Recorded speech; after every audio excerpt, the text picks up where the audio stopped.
ความตั้งใจความจงใจในการที่จะกระทำกรรมทั้งที่เป็นกุศลก็ตามเป็นอกุศลก็ตามนำมาซึ่งกามชรูปแล้วก็วิปากจิตหรือปฏิสนธิจิตในปฏิสนธิการอันที่สี่ก็คือได้แก่วิญญาณอาหารวิญญาณอาหารก็คือได้แก่จิตทั้งหมดนะครับตั้งแต่อกุศลจิตไปจนถึงโลกุตละจิตนะครับเรียกว่าเป็นวิญญาณอาหารแต่โลกุตละจิตไม่เป็นอารมณ์ของวิปัสสนานะครับวิปัสสนามีอารมณ์อยู่ในส่วนที่เป็นโลกียะนะก็คือโลกียะจิต81นะครับวิญญาณอาหารโลกียะจิต81นามมาซึ่งนามและรูปก็คือนามมาซึ่งเจตสิกแล้วก็จิตตชรูปทั้งหลายอันนี้เป็นอาหารโดยตรงนะครับส่วนอาหารนอกจากอาหารโดยตรงแล้วยังมีอาหารประเภทที่เป็นโดยอ้อมอาหารที่เป็นโดยอ้อมก็คือได้แก่อะไรนะครับเราก็จะไปดูในพระสูตรนะครับที่พระพุทธองค์ได้แสดงไว้นะครับในอังคุตรนิกายนะครับในอังคุตรนิกายเล่มที่38นะครับ38อังคุตรนิกายทัสสกะเอกทัสสกะนิบาตอวิชชาสูตรวิชาสูตรว่าด้วยโพชฌงค์7เป็นอาหารของวิชาและวิมุตติโพชฌงค์คืออะไรโพชฌงค์ก็คือได้แก่องค์แห่งการตรัสรู้เป็นอาหารซึ่งนำมาซึ่งวิชาและวิมุตติอันนี้เรียกว่าเป็นอาหารโดยอ้อมนะหรือเรียกว่าโดยปริยายปริยายเราก็มาศึกษาในเรื่องของอาหารโดยอ้อมนะครับ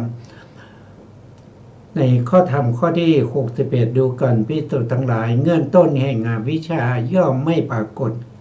ในการก่อนแต่นี้อวิชชาไม่มีแต่ภายหลังจึงมีเพราะเหตุนั้นเราจึงกล่าวคำนี้อย่างนี้ว่าก็เมื่อเป็นเช่นนั้นอวิชชามีข้อนี้เป็นปัจจัยจึงปรากฏดูก่อนภิกษุทั้งหลายคำว่าปัจจัยในที่นี้ก็คือหมายถึงอาหารโดยอ้อมนะหมายถึงอาหารโดยอ้อมดูก่อนภิกษุทั้งหลายเราย่อมกล่าวอวิชชาว่ามีอาหารนี่ก็คืออาหารโดยอ้อมนะครับอวิชชามีอะไรเป็นอาหารนะครับท่านบอกว่าเราย่อมกล่าวอวิชชาว่ามีอาหารมิได้กล่าวว่าไม่มีอาหารก็อะไรเป็นอาหารของอวิชชาควรกล่าวว่านิวรณ์5นะนิวรณ์5เป็นอาหารของอวิชชานิวรณ์5ก็คือได้แก่กามฉันทานิวรณ์ความยินดีติดใจในเรื่องของกรรมคุณทั้งหลายต่อก็คือพยาปาทานิวรณ์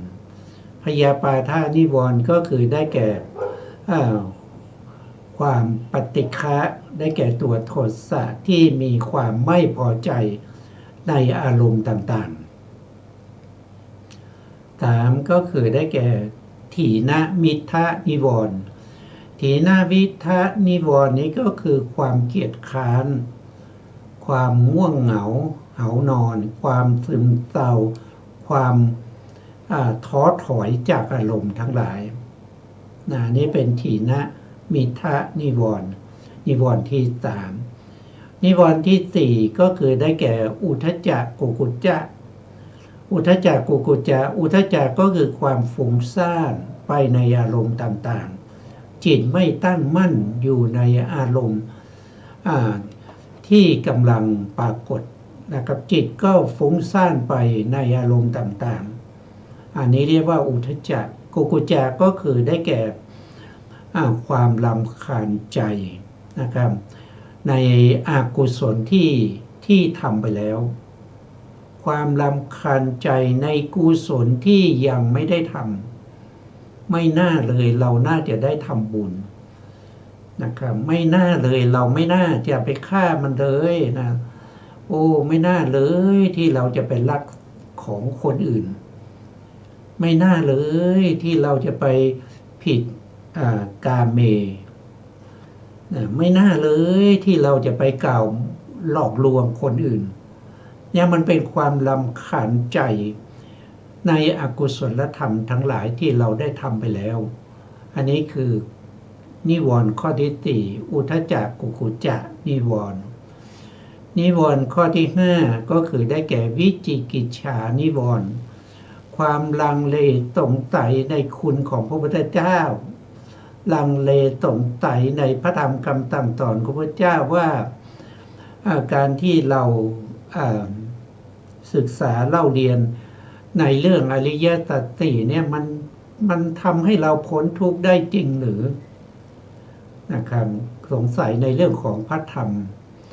สงสัยในเรื่องของพระอริยสงฆ์ว่าพระสารีบุตรเนี่ยเป็นผู้ที่ตรัสรู้จริงหรือตรัสรู้ตามพระพุทธเจ้าหรือ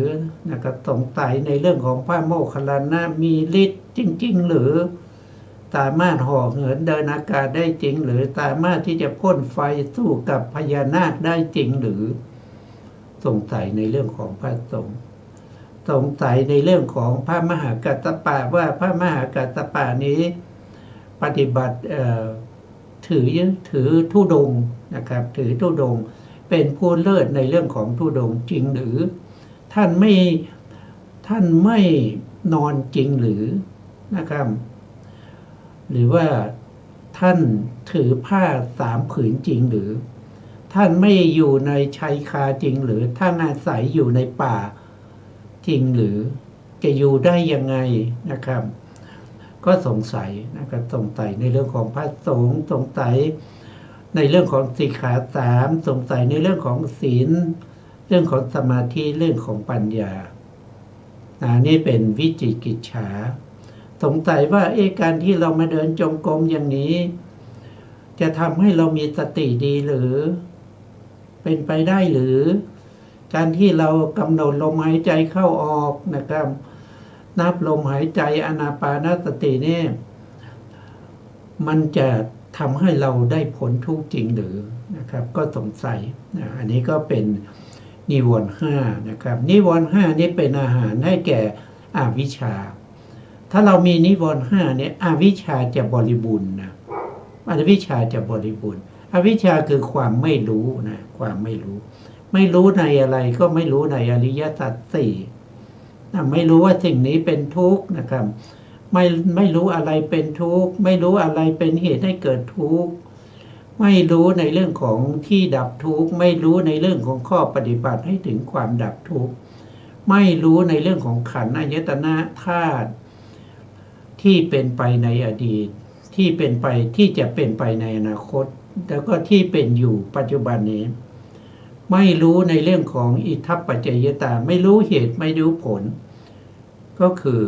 ไม่รู้ปฏิจจสมุปบาททั้งที่เป็นอนุโลมและปฏิโลมนี้ก็เป็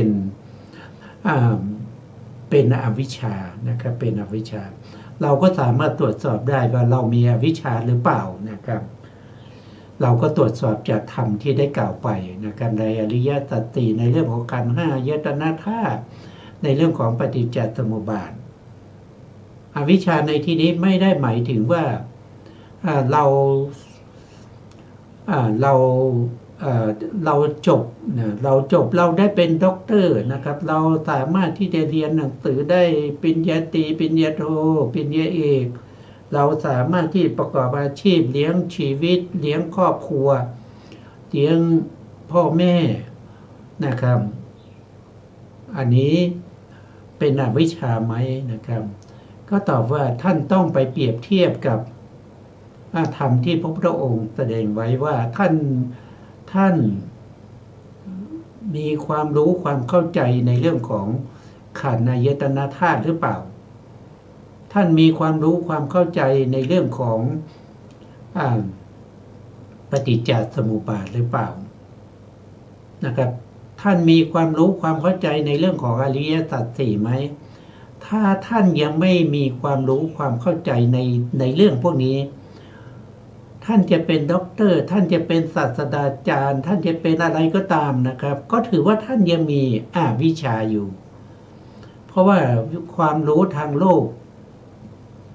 ทางพระพุทธศาสนานี้ไม่ได้ถือว่าเป็นวิชาโดยตรงในพระพุทธศาสนาพระพุทธศาสนาถือว่าวิชาที่จะนำออกจากทุกข์เท่านั้นนะครับนำออกจากทุกข์ก็คือทำให้ได้เป็นพระอรหันต์นะครับได้ตรัสรู้ตามพระพุทธเจ้าอย่างนี้เราเรียกว่าเป็นวิชาหรือวิชาที่ทำให้เรานะครับได้เป็นพระอริยบุคคลตั้งแต่โสดาบันขึ้นไปนะครับอันนี้ก็เรียกว่าเป็นวิชาที่ไปทำมาหากินนั้นทางพระพุทธศาสนาไม่เรียกวิชานะครับไม่เรียกว่าเป็นวิชาไม่หมายถึงวิชาในที่นี้นะในวิชาในที่นี้วิชาในที่นี้คืออะไรท่านก็บอกแล้วนะครับว่าโพชฌงค์เจ็ดเป็นอาหารของวิชาและวิมุตตินะก็คือวิชาและวิมุตติอาศัยโพชฌงค์เจ็ดที่บริบูรณ์นะครับทำให้ได้วิชาและวิมุตตินะนี่ก็ต้องปรับความเข้าใจมากเลยนะครับเพราะว่าทุกวันนี้ใช้ศัพท์บาลีใช้ความรู้ทางพระพุทธศาสนาไปเปรียบเทียบกับวิชาทางโลกโดยไม่ได้คำนึงถึงสภาวธรรมไม่ได้คำนึงถึงเหตุและผลตามในแห่งพระพุทธเจ้าที่ได้แสดงไว้นะครับต้องเปรียบเทียบอย่างนี้ในที่นี้นะแต่ถ้าเป็นทางโลกท่านก็ถือว่าท่านมีวิชาทางโลกนะครับแต่วิชาทางโลกนี่มันเป็นวิชาทำมาหากินนะเลี้ยงชีวิตในภพหนึ่งเท่านั้นเองนะครับแล้วก็จะเกิดมาอีกก็ต้องทำอย่างนี้เองนะแต่ถ้าเป็นวิชาของพระพุทธเจ้าเนี่ยถ้าเราเข้าถึงวิชาและวิมุตติต่อไปเราก็ไม่ต้องมาเกิดแล้วก็จะต้องมาแสวงหาวิชาความรู้ต้องไปประกอบอาชีพอีกไม่ต้องแล้วนะครับก็คือสิ้นสุดที่อรหันตผลนะครับอรหันตผล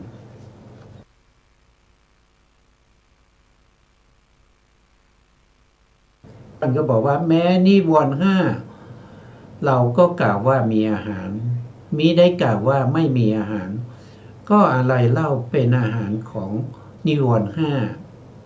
ท่านบอกว่าควรจะกล่าวว่าทุจริตสามนะเป็นอาหารของนิวรณ์ทุจริตสามก็คือได้แก่กายทุจริตกายทุจริตนะครับแล้วก็วจีทุจริตแล้วก็จิตมโนทุจริตนะครับก็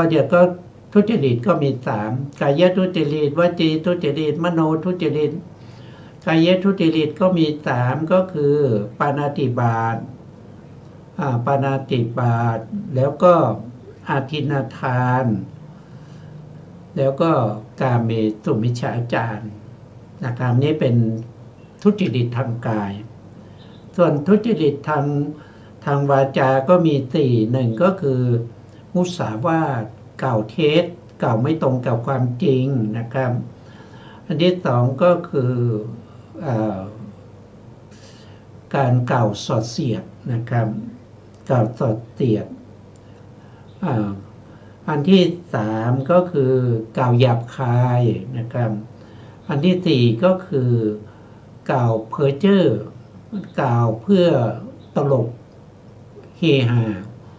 กล่าวเรื่องที่ไม่เป็นเรื่องไม่มีสาระอันนี้ก็เป็นทุจริต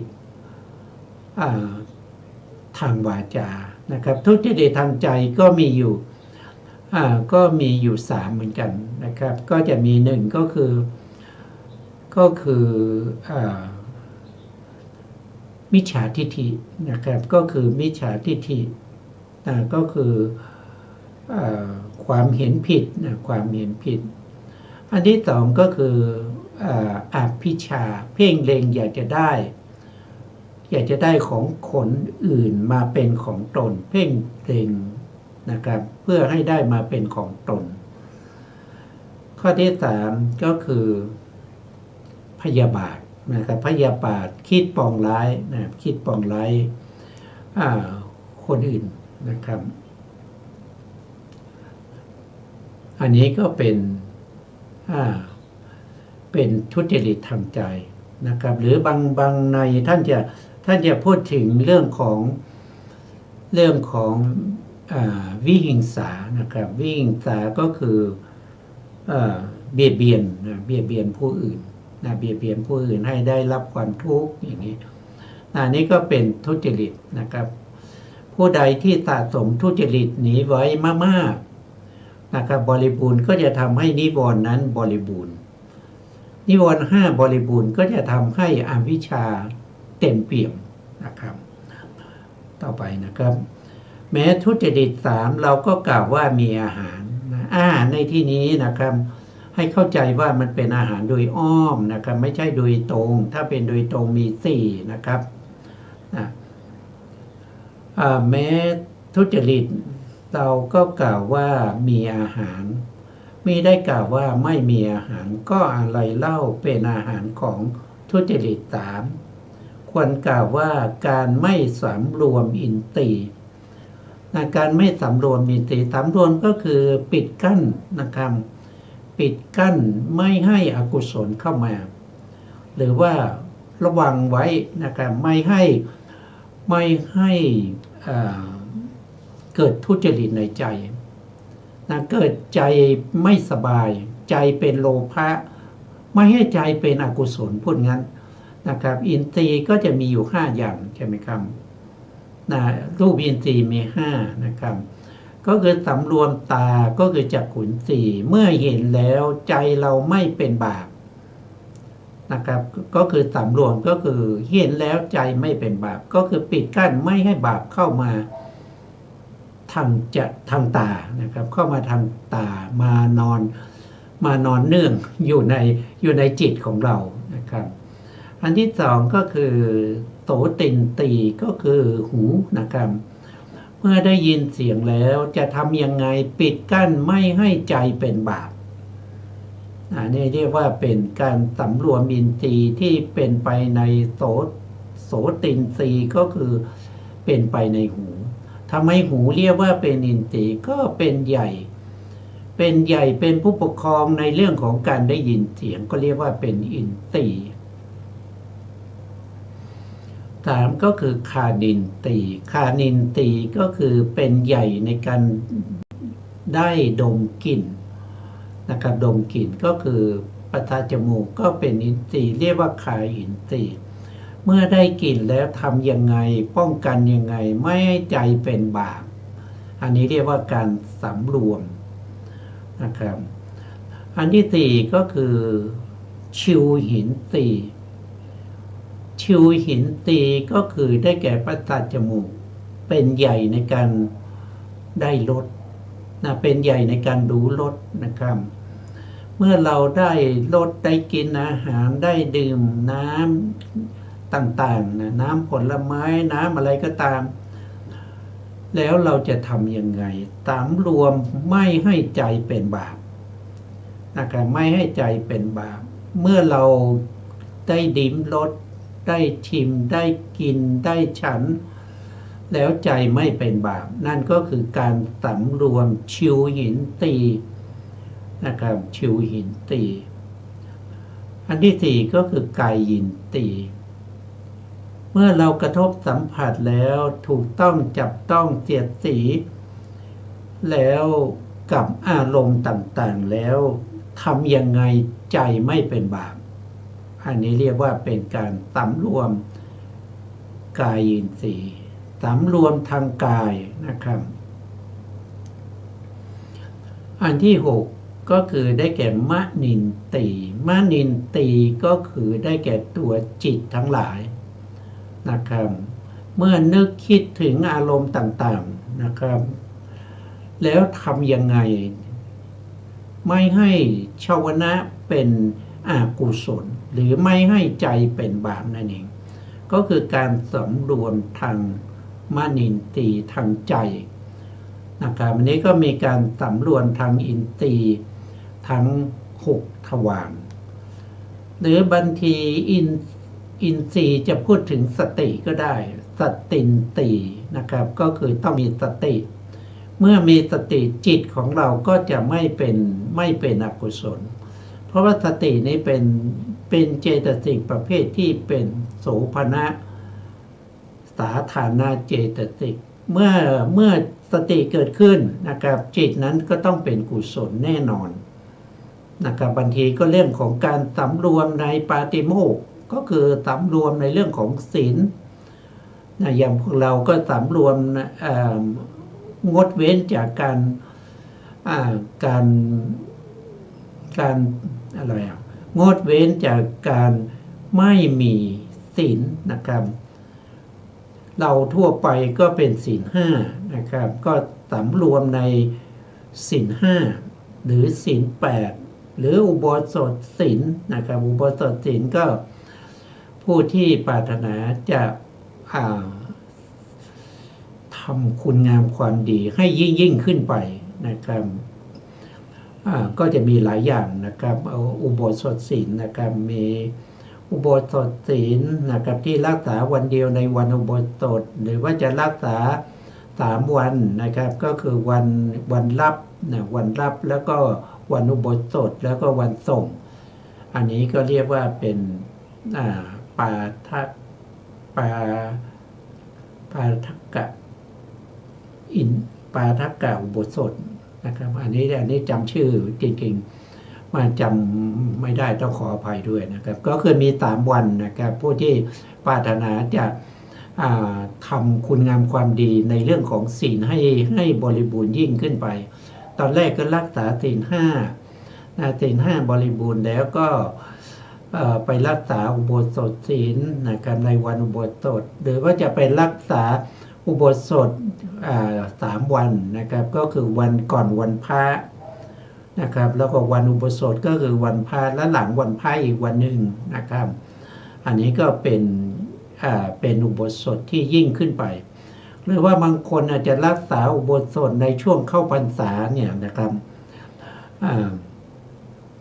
ช่วงเข้าพรรษาตลอด3 เดือนนะครับรักษาอุโบสถนะครับอันนี้ก็แล้วแต่ละท่านปรารถนานะครับที่จะทำคุณงามความดีให้บริบูรณ์ยิ่งขึ้นไปอันนี้ก็เรียกว่าเป็นปาติโมกข์สังวรนะครับเป็นปาติโมกข์สังวรสติสังวรวิริยะสังวรต้องมีความเพียรด้วยนะการที่เราจะปิดกั้นอกุศลธรรมที่จะเข้ามาทางทวารทาง5ต้องมีความเพียร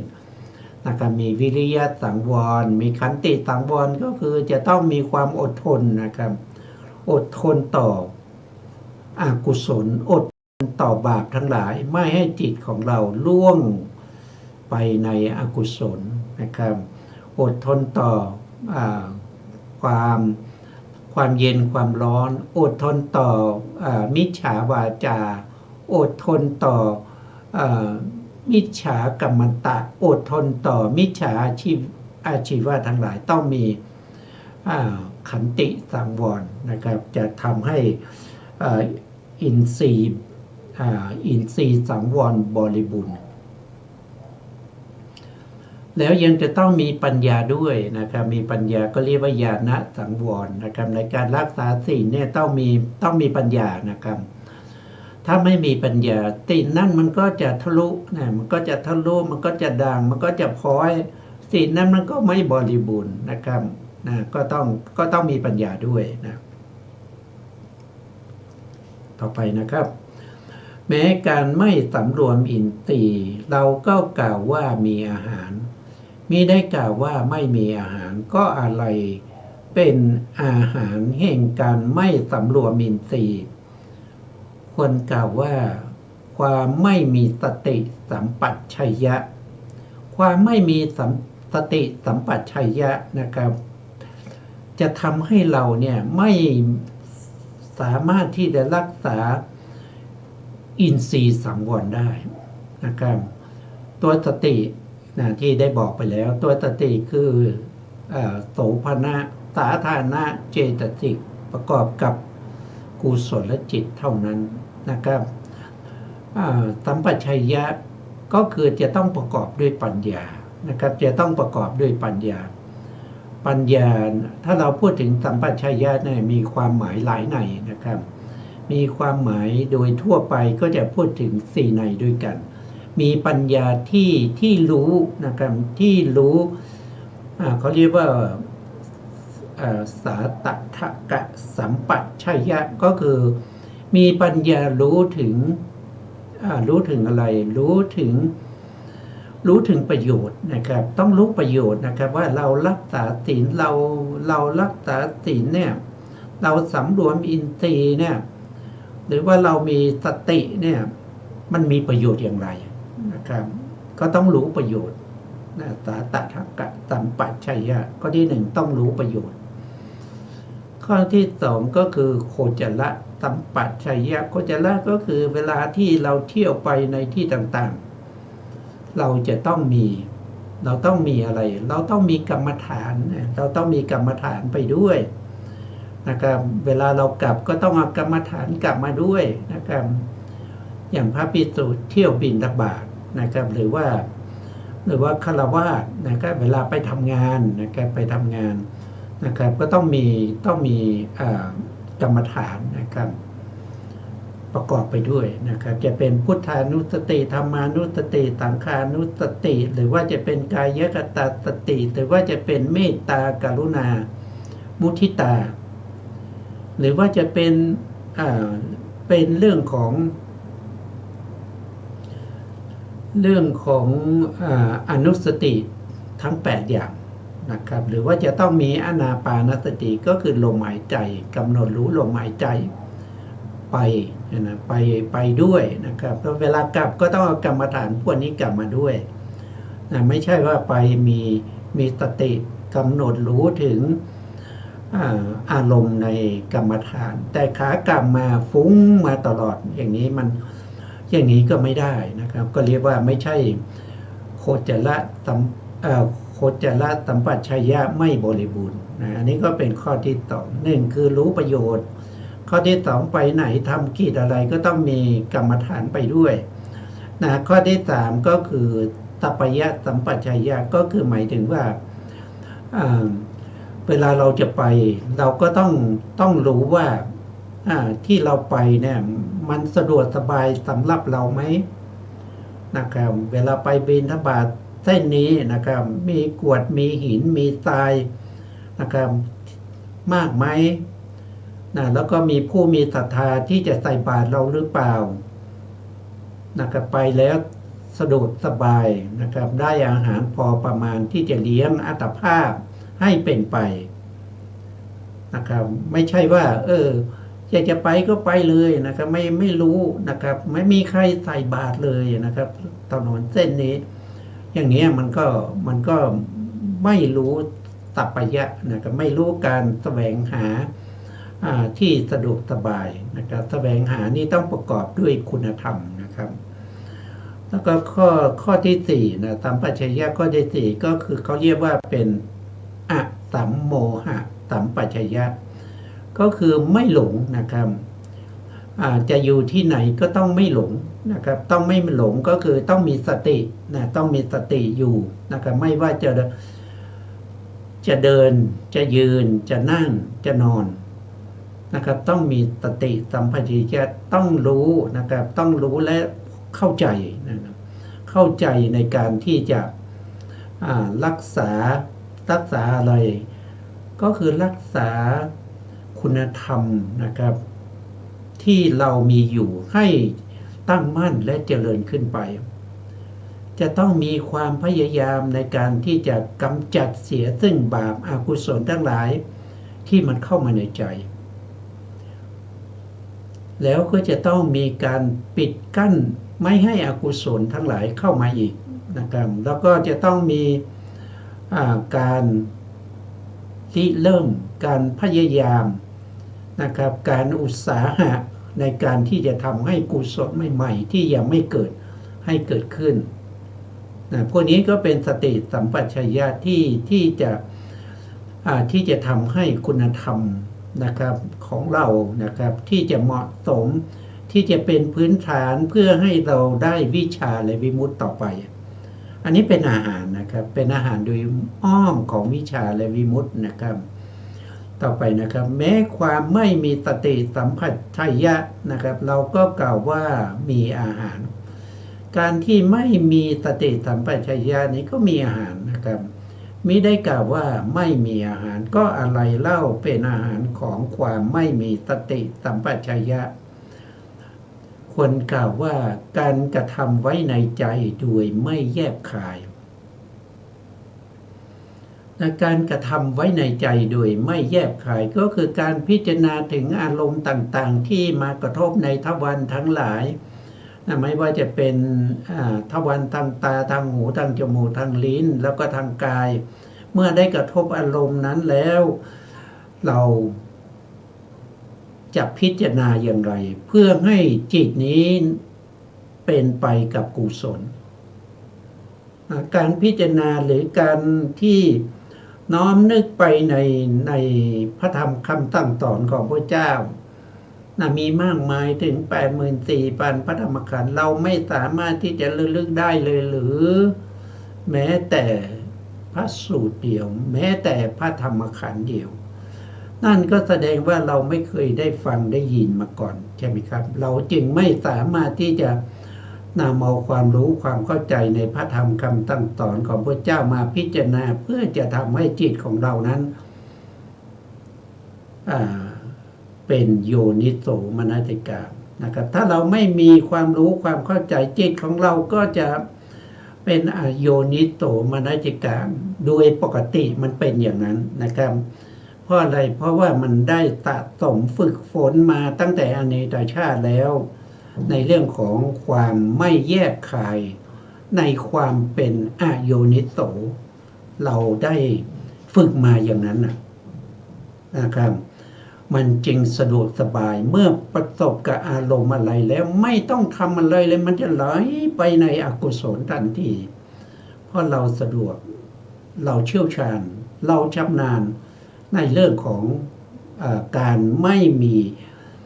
โยนิโสมนสิการไม่เคยทำไว้ในใจโดยแยกคายเพราะอดีตชาติเราไม่ได้ฟังคำสั่งสอนของพระเจ้ามานะครับถ้าเราได้ยินได้ฟังคำสั่งสอนของพระเจ้ามาเราได้ประสบกับอารมณ์อะไรเราก็สามารถที่จะนึกคิดถึงคำสั่งสอนของพระเจ้าเพื่อจะเปลี่ยนอารมณ์ของเราให้เป็นไปกับกุศลก็คือการเปลี่ยนไปอย่างนี้เรียกว่าเป็นการทำไว้ในใจโดยแยบคายแต่ในที่นี้ไม่มีสติสัมปชัญญะนั่นแสดงว่าเขาไม่สามารถที่จะทำไว้ในใจโดยแยบคายปล่อยจิตปล่อยใจให้เป็นไปตามอารมณ์ที่ได้พบเจอนะครับด้วยความชำนาญไม่ต้องสั่งไม่ต้องสอนมันเป็นไปอย่างนี้มานานแล้วมันก็จะเป็นไปอย่างนี้อีกยาวนานเมื่อไหร่ก็ไม่รู้ถ้าเราไม่ได้ศึกษาไม่ได้ทำความรู้ไม่ได้สนใจที่จะสร้างคุณงามความดีตามแนวแห่งพระพุทธศาสนาต่อไปนะครับ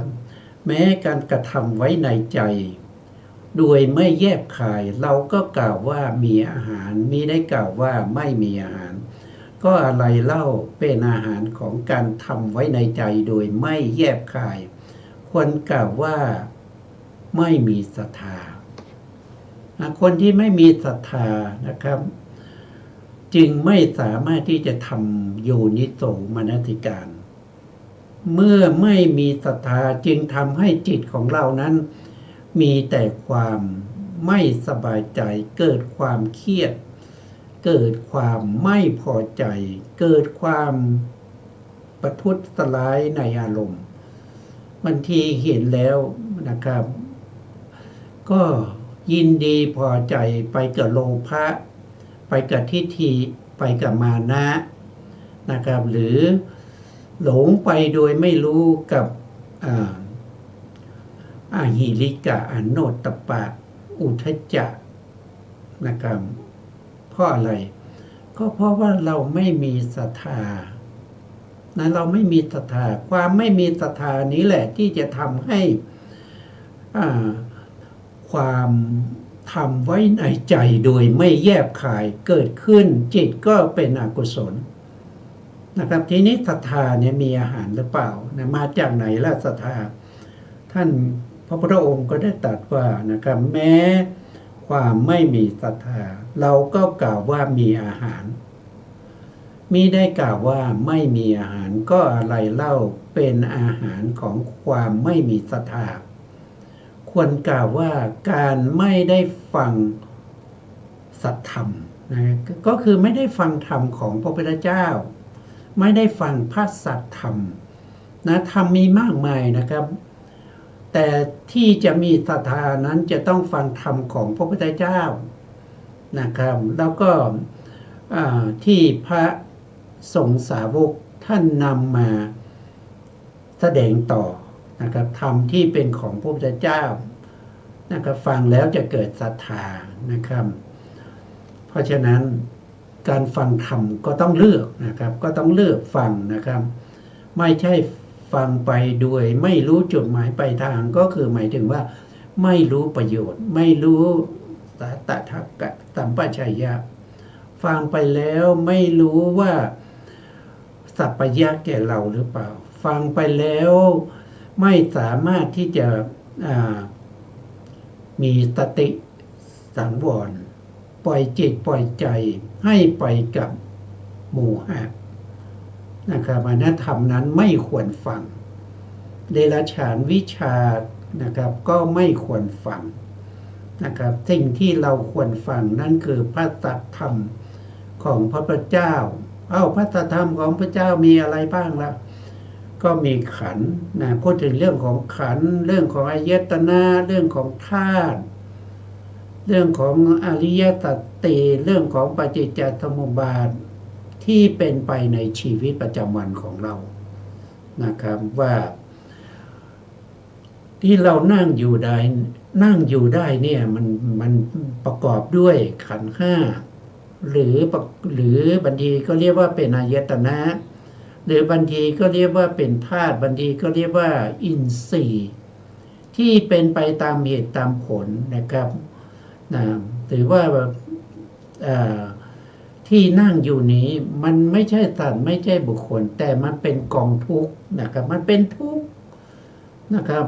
ที่นั่งอยู่นี้มันเป็นทุกข์รู้ได้ไงมันเป็นทุกข์ก็นั่งแล้วไม่เปลี่ยนอิริยาบถมันทุกข์หรือเปล่านะครับมันทุกข์เพราะอิริยาบถที่เราเปลี่ยนไปเราเปลี่ยนไปบริหารอิริยาบถทั้งหลายนั้นมันปิดบังไว้ซึ่งทุกข์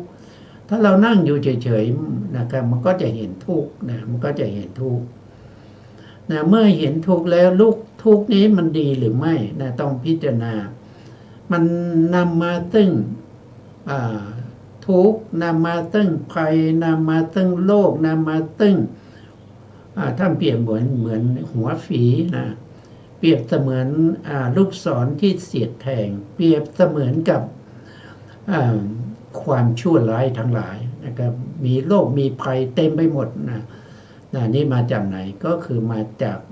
ขันธ์ห้ามาจากไหนก็คือขันธ์ห้าก็มาจากการเกิดมาจากไหนล่ะก็มาจากอวิชชาตัณหากรรมนะครับแล้วก็ที่เป็นอยู่ได้ก็มีอาหารมาหล่อเลี้ยงนะครับอันนี้ก็เรียกว่าเป็นธรรมของพระเจ้านะครับให้เห็นเหตุให้เห็นผลนะครับที่เป็นลูกโซ่นะครับที่วนไปในวัฏฏะสงสารด้วยสิ่งเหล่านี้แต่สิ่งเหล่านี้ก็มีทางที่จะดับได้นะก็สามารถที่จะมาตัดวงจรเหล่านี้ได้นั่นก็คืออาริยมรรคมีองค์8นะครับที่เป็นธรรมของพระพุทธเจ้าเท่านั้นนะครับไม่มีในศาสนาอื่นนะครับไม่มีในบุคคล อื่นนะครับที่นอกจากพระพุทธศาสนานะครับมีเฉพาะในพระพุทธศาสนานี้ เป็นธรรมของบุคคลอีกเพียงคนเดียว นั่นคือพระพุทธเจ้าต้องฟังธรรมอย่างนี้นะครับถึงจะช่วยให้เรามีศรัทธานะครับศรัทธาคืออะไรศรัทธาก็คือศรัทธาในพระพุทธพระธรรมพระสงฆ์ศรัทธาในเรื่องของกรรมสกตาศรัทธาศรัทธาในเรื่องของศีลในเรื่องของสมาธิในเรื่องของปัญญานะครับเกิดจากไหนก็เกิดจะได้ยินได้ฟังพระสัทธรรมนั่นเองนะครับต่อไปนะครับแม้กันไม่ฟังพระสัทธรรมเราก็กล่าวว่ามีอาหารไม่ได้กล่าวว่าไม่มีอาหารก็อะไรเล่าเป็นอาหารของการไม่ฟังพระสัทธรรมควรกล่าวว่าการไม่คบสัตบุรุษการไม่คบสัตบุรุษก็คือเราไม่คบหาบัณฑิตเราไม่คบหากัลยาณมิตรไม่คบหาบุคคลที่มีความรู้ความเข้าใจในเรื่องของขันธ์อายตนะธาตุโอ้ฟังแล้วเมื่อไหร่ก็ง่วงทุกทีเราอย่าไปคบหาเขาเลยเขาจะกล่าวเฉพาะพระสัทธรรมเราควรจะไปคบหาคนที่พูดตลกเฮฮาคนที่ร้องเพลงคนที่ชวนไปดื่มสุราตกเบ็ดนะตกเบ็ดชวนเราไปเที่ยวอย่างนี้ดีกว่าเนี่ยมันเป็นอย่างนี้นะมันเป็นอย่างนี้มันถึงมีอวิชชามันถึงไม่เข้าถึงวิมุตตินะไม่เข้าถึงวิมุตติวิชาวิมุตตินะครับเพราะเราไม่เลือกนะเราไม่เลือกคนที่เราคบคนที่เราคบนะครับคนไหนที่ชวนเราให้เราไปลักทรัพย์ให้เราไปฆ่าตัดให้เราไปประพฤติผิดนะในกามนะครับให้เราไปกล่าวมุสานะครับกล่าวคำหยาบคายเพ้อเจ้อกล่าวเท็จไม่กล่าวความจริงอันนั้นมันไม่ใช่กัลยาณมิตรของเรานะครับเวลาเราคบเราก็คบกัลยาณมิตรก็เรียกว่าเป็นสัตบุรุษนะสัตบุรุษนะครับคบหาบุคคลเช่นใดก็ย่อมเป็นเช่นนั้นนะครับคบหาคนดีก็จะได้ดีตามนะครับคบหาคนชั่วเราก็จะชั่วตามนะครับคบหาโจรเราก็จะได้วิชาในการปล้นแย่งชิงนะครับฆ่าเนี่ยอย่างนี้มันก็เป็นอวิชชาบริบูรณ์มันก็ไม่สามารถที่จะทำให้เราพ้นจากทุกข์ได้นะครับอวิชชามันก็นำมาซึ่งความทุกข์นะครับอันนี้ท่านก็กล่าวถึงตรงนี้นะครับดูก่อนภิกษุทั้งหลายก็ประการดังนี้นะการไม่คบสัตบุรุษที่บริบูรณ์ย่อมยังการไม่ฟังธรรมที่บริบูรณ์แต่จริงๆแล้วยังมีอีกนะครับการที่เราได้คบสัตบุรุษก็เพราะอะไรก็เพราะว่าเรา